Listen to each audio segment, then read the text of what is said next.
حي على الفلاح.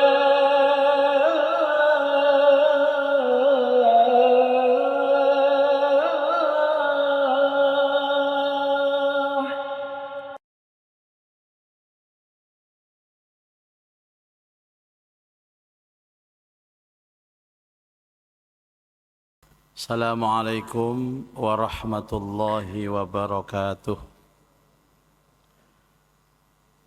Bismillahirrahmanirrahim. Alhamdulillah rabbil alamin. Wassalatu wassalamu ala asyrafil mursalin Sayyidina Muhammadi wa ala alihi wa ashabihi wattabi'ina ajma'in. Subhanaka la ilma lana illa ma 'allamtana innaka antal alimul hakim. Rabbi shrah li sadri wa yassir li amri wahlul 'uqdatam min lisani yafqahu qawli, amma ba'du. Wa qala al-musannif rahimahullahu ta'ala wa nafa'ana bihi wa bi ulumihi fid dharain amin ya rabbal alamin. Ma'asyiral muslimin wal muslimat, as-shaimin was-shaimat, Bapak Ibu jamaah salat zuhur Masjid Al-Falah Surabaya, rahimana wa rahimakumullah. Pertama-tama marilah kita berdoa, mudah-mudahan salat kita diterima oleh Allah, dapat menghapus dosa-dosa kita, dapat membuka pintu berkah dan rahmat Allah dalam hidup kita. Semoga apa yang sudah kita perjuangkan mulai awal Ramadan sampai saat ini, baik puasa, taraweh, tadarus, iktikaf, sedekah, dan semua ibadah yang dilaksanakan di bulan suci ini diterima oleh Allah sebagai jalan menuju kebaikan untuk kita semua, sebagai jalan untuk terangkatnya derajat kita di hadapan Allah Subhanahu wa ta'ala, menjadi hamba-hamba yang muttaqin. Amin Allahumma amin.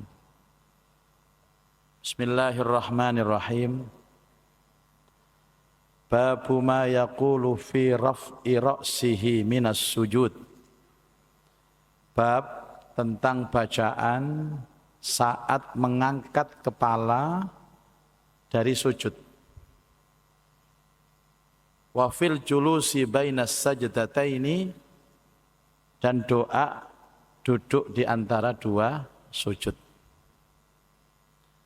Jadi mengangkat kepala ini ada dua makna. Yang pertama, mengangkat kepala dari sujud untuk duduk.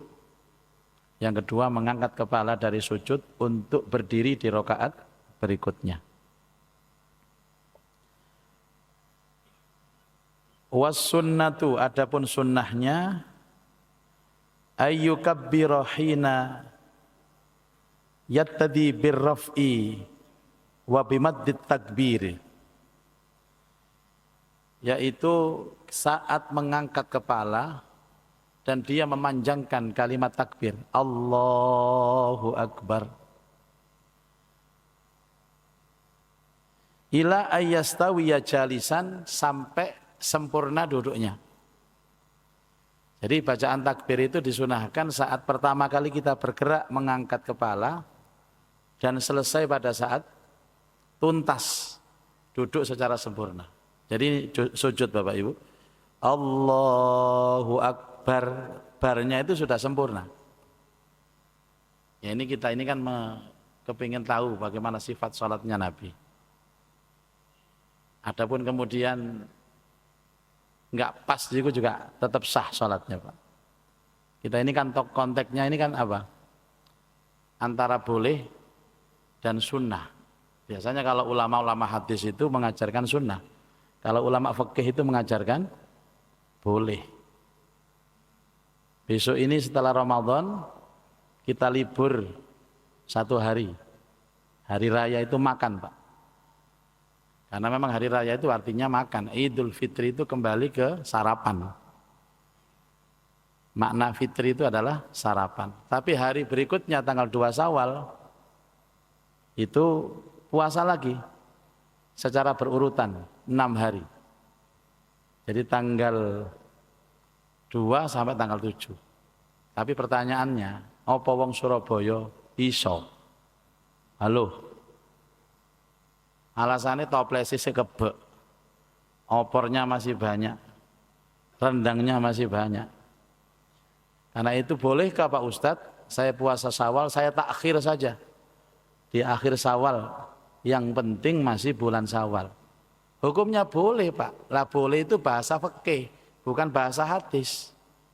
Kalau bahasa hadis, barang siapa yang puasa Ramadan, dilanjutkan 6 hari puasa Syawal secara berturut-turut, maka dia mendapatkan poin pahala seperti puasa setahun. Nah kita ini orang Indonesia, Jawa Timur, wabil khusus Surabaya, wabil khusus Jamaah Masjid Al-Falah, itu sering menggunakan fasilitas fikihnya. Bolehkah? Ya boleh. Oh enggak poso itu oleh, sunnah. Kayak kita Sami Allahu liman hamidah, itu langsung Allah Pak. Allahu Akbar. Labarnya ini. Jadi bukan tengah-tengah baru Allah. Duduk sujud dulu baru nyampe sini Allahu Akbar. Walaupun itu boleh. Tapi takbir itu membuka akhir daripada rukun dan mengawali rukun yang baru. Jadi kalau kita sujud, pertama kali apa? Bangkit langsung Allah. Diakhiri duduk bar ayyastawiya jalisan. Namanya sunnah Pak. Enggak takbir pun salatnya sah. Moro-moro blek mana. Tapi ya jangan bilang blek gitu. Itu kan saya Pak. Kemudian dalam sebuah hadis dari Abu Humaid As-Sa'di, hadis ini diriwayatkan oleh Imam At-Tirmidzi, Abu Dawud. Beliau berkata, "Tsumma sana rijlahul yusra." Kemudian kaki kirinya sana itu dibengkokkan. Al-yusra wa qa'ada 'alaiha, dan beliau duduk 'alaiha, di atas kaki kiri. Summa atadala hatta yarji'a kullu 'azmin fi mawdi'ihi, hingga setiap anggota tubuh kembali pada tempatnya. Summa ahwa sajidan, sampai kemudian beliau sujud kembali. Jadi beliau ini ketika Allahu Akbar, beliau membengkokkan kaki kiri, kemudian didudukkan kaki kirinya, berdirikan kaki kanannya sampai sempurna, baru sujud lagi. Ini dalam bahasa fikihnya disebut duduk iftirash. Iftirash itu duduk di mana pantat itu bersandar kepada kaki kiri. Dan hadis tentang duduk yang lain itu ada disebut dengan duduk tawarruk, yakni pantat kita bersandar di lantai. Seperti tasyahud akhir yang dilakukan Rasulullah setiap duduk di antara dua sujud, duduknya iftirash, yakni membengkokkan kaki kiri dan beliau duduk di atasnya, menegakkan kaki kanan dengan sempurna sampai beliau sujud kembali.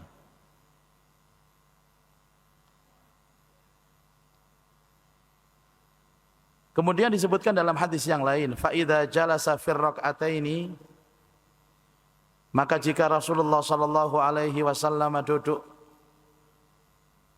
setelah melakukan 2 rakaat, ini artinya apa? Setelah 2 rakaat itu apa rukunnya Pak? Tasyahud awal. Setelah 2 rakaat duduk, jadi duduk setelah 2 rakaat itu artinya tahiyat awal atau tasyahud awal. Jalasa ala rijlaihil yusra, Rasulullah duduk di atas kaki yang kanan. Wa nasobal yumna, dan jalasa ala rijlihil yusra, Rasulullah duduk di atas kaki kiri. Wa nasobal yumna, dan menegakkan kaki kanan. Jadi posisi duduk di antara 2 sujud dengan duduk tasyahud awal atau tahiyat awal itu sama. Jadi duduk di atas kaki kirinya dan menegakkan kaki kanannya. Fa idza jalasa fir raqatil akhirah, apabila duduk di rakaat terakhir, yakni apa? Tasyahud akhir atau tahiyat akhir, qadima rijlahul yusra wa nasabal ukhra wa qa'ada ala maq'adih, maka Rasulullah sallallahu alaihi wasallam kaki kiri dikeluarkan, kaki kanan ditegakkan, lalu pantatnya duduk di lantai yang disebut tawarruk. Jadi kesamaan duduk itu di mana Bapak Ibu? Ketika duduk di antara dua sujud dan duduk tahiyat awal atau tasyahud awal. Yang berbeda di mana? Tasyahud akhir. Istilahnya kalau duduk di antara dua sujud atau duduk tahiyat awal itu iftirash, dan duduk di tahiyat akhir namanya tawarruk. Kemudian wa bima rawainahu fi sunanil Baihaqi, sebagaimana diriwayatkan dalam kitab Sunan Al-Baihaqi, an Ibnu Abbas, dari Abdullah ibnu Abbas, fi hadisi Maimunah inda khalatihi Maimunah radhiyallahu anha wa salatin Nabi sallallahu alaihi wasallam fil laili fadzakarahu, dan beliau menyebutkan dari Abdullah ibnu Abbas, hadis ini langsung bersumber dari istri Rasulullah yaitu Ibunda Maimunah. Bapak Ibu tahu, kenal Ibunda Maimunah itu kenal? Pernah ketemu Pak? Ya ketemu di hadis ini. Saya mendengar kalau Maimunah ini dinikah oleh Rasulullah di bulan Ramadan. Jadi Rasulullah itu pernah menikah dengan seorang perempuan di bulan Ramadan. Ini yang jarang kita lakukan Pak. Ini bukan kita lakukan, kita saksikan gitu loh. Baru kemarin itu ya sahabat kita dari Al-Falah juga menikah di bulan Ramadan, awal-awal Ramadan itu. Ada yang nyibir juga, nyinyir. Poso-poso kok rabi ya. Loh padahal ini kan syahrul rahmah ini Pak. Ini bulan kasih sayang ini. Ya di samping kasih sayang ya, agak hemat juga Pak ya. Kalau acaranya di siang hari. Beliau bersabda tentang bacaan duduknya Rasulullah.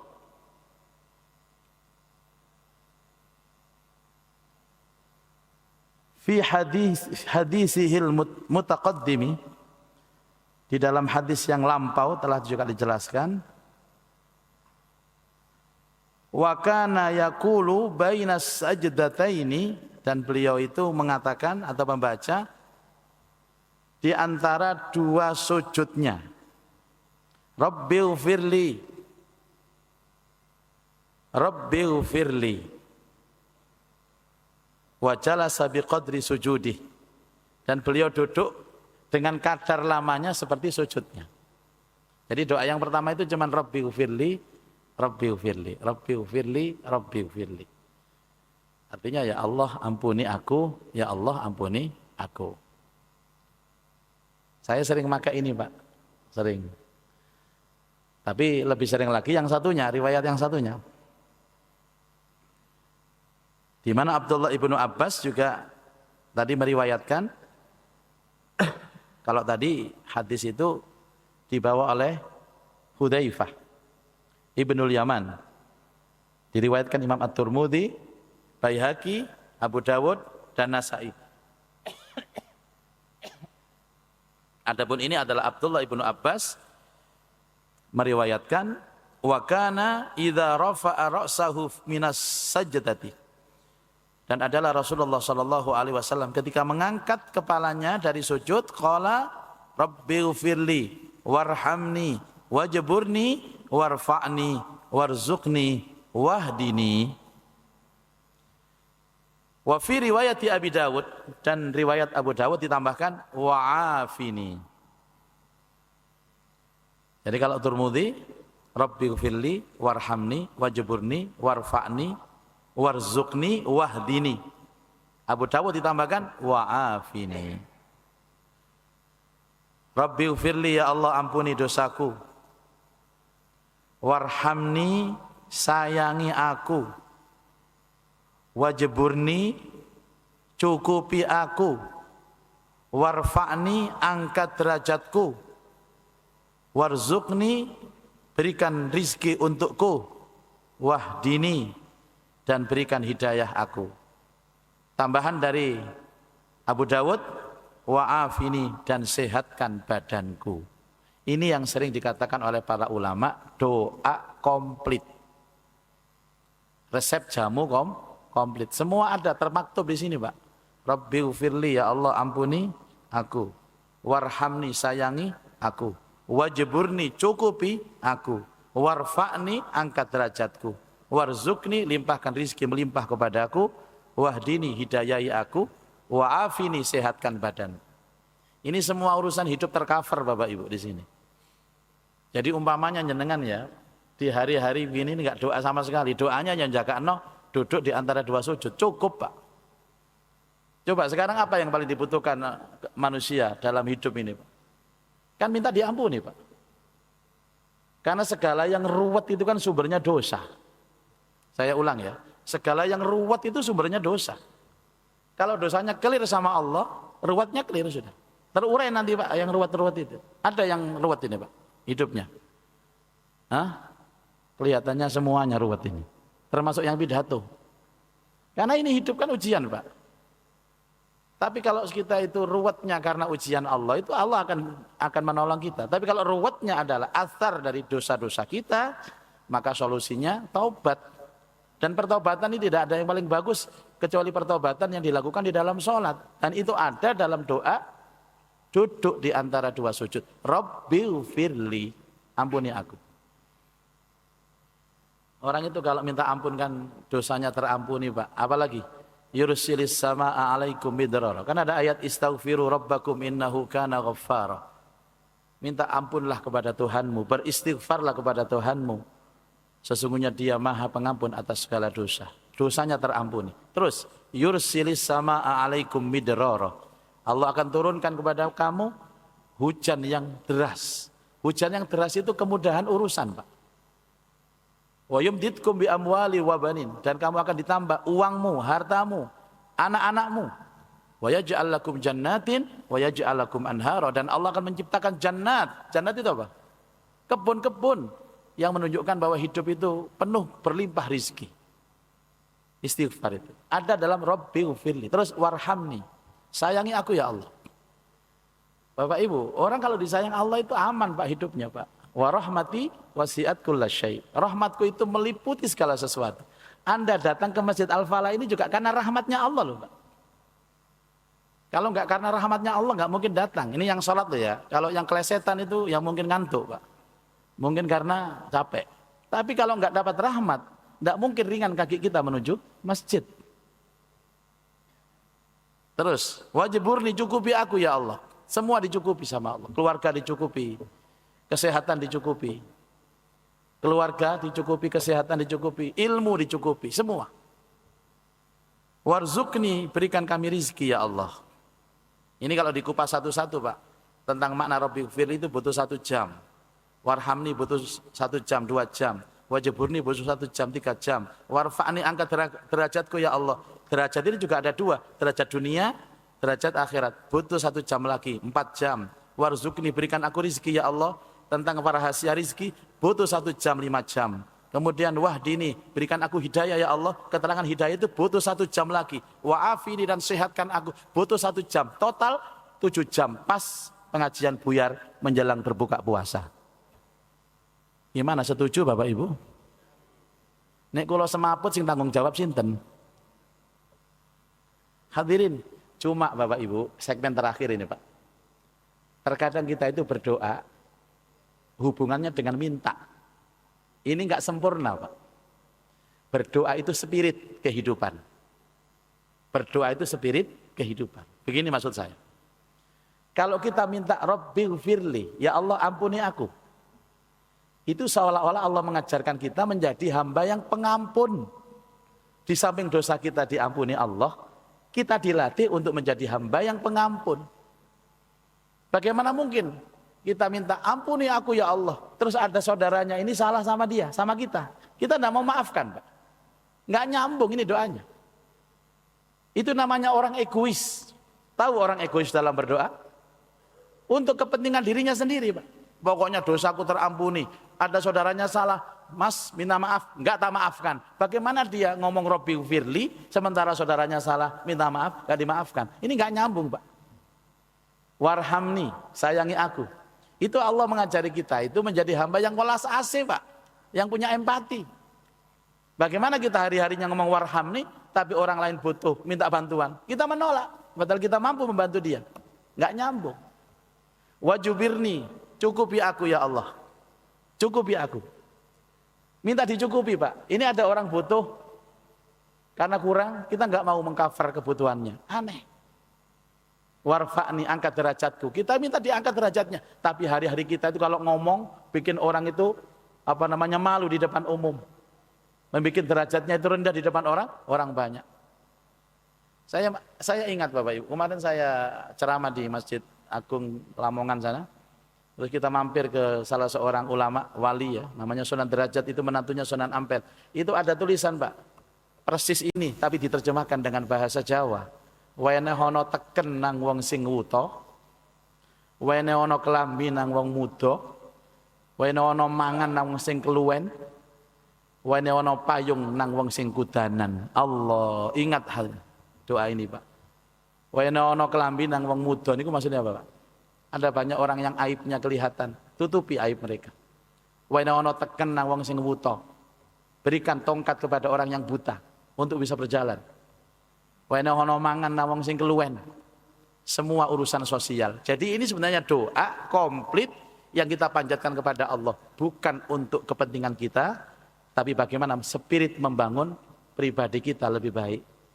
Kalau Robbi Fir itu membangun pribadi pemaaf, warhamni pribadi welas asih, wajeburni pribadi empati, warfa'ni itu menjaga kehormatan orang lain, wahdini punya pribadi untuk menjadi motivator ngajak orang baik, wa'afini selalu memberikan support hidup kita bahagia, dan kunci kebahagiaan itu afiyah, yaitu kesehatan. Ini kita baca setiap duduk di antara dua sujud.